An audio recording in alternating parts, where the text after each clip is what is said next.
One small step for man, one giant leap for mankind. In 1969, 600 million people across the world watched as NASA put a man on the moon. But what if the Apollo mission had failed?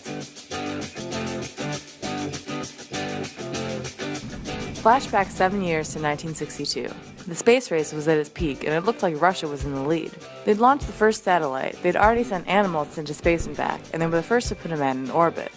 NASA always seemed to be one step behind the cosmonauts. But then, one sunny day in Texas, President John F. Kennedy delivered a speech that would change everything. We choose to go to the moon in this decade and do the other things, not because they are easy, but because they are hard. Because that goal will serve to organize and measure the best of our energies and skills. Because that challenge is one that we're willing to accept, one we are unwilling to postpone, and one we intend to win, and the others too. Nothing of this scale had ever been attempted. At the time, NASA only had 4 manned missions under its belt, the longest lasting less than 5 hours. A moon mission was expected to take around 8 days and would require a rocket with more than 250 times as much fuel. If that wasn't hard enough, the mission needed something totally new, a lander. This vehicle had to be able to detach itself from the main spacecraft, navigate to a suitable landing area, land safely, relaunch, and then rendezvous back with a command module to begin the almost 250,000-mile return trip to Earth. The margins for error were terrifying.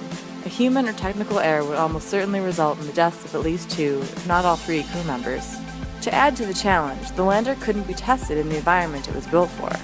The moon has no wind or air resistance, and gravity is only 1/6 of its strength on Earth. 3 of the 5 training vehicles were destroyed in crashes prior to launch.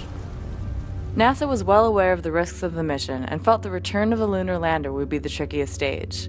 If it went wrong, Neil Armstrong and Buzz Aldrin would be stranded on the moon as the whole world watched. In this event, a protocol had been established.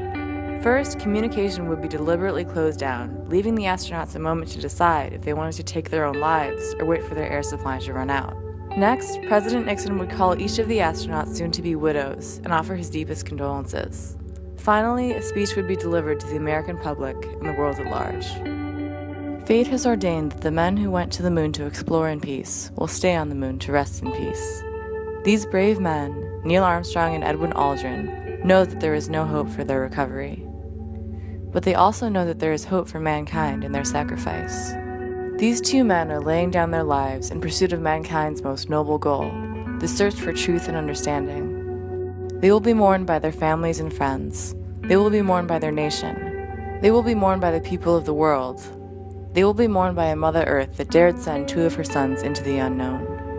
In their exploration, they stirred the people of the world to feel as one. In their sacrifice, they bind more tightly the brotherhood of man. In ancient days, men looked at stars and saw their heroes in the constellations.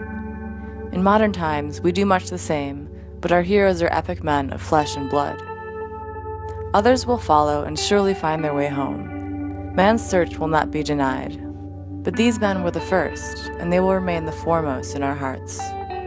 For every human being who looks up at the moon in the nights to come will know that there is some corner of another world that is forever mankind.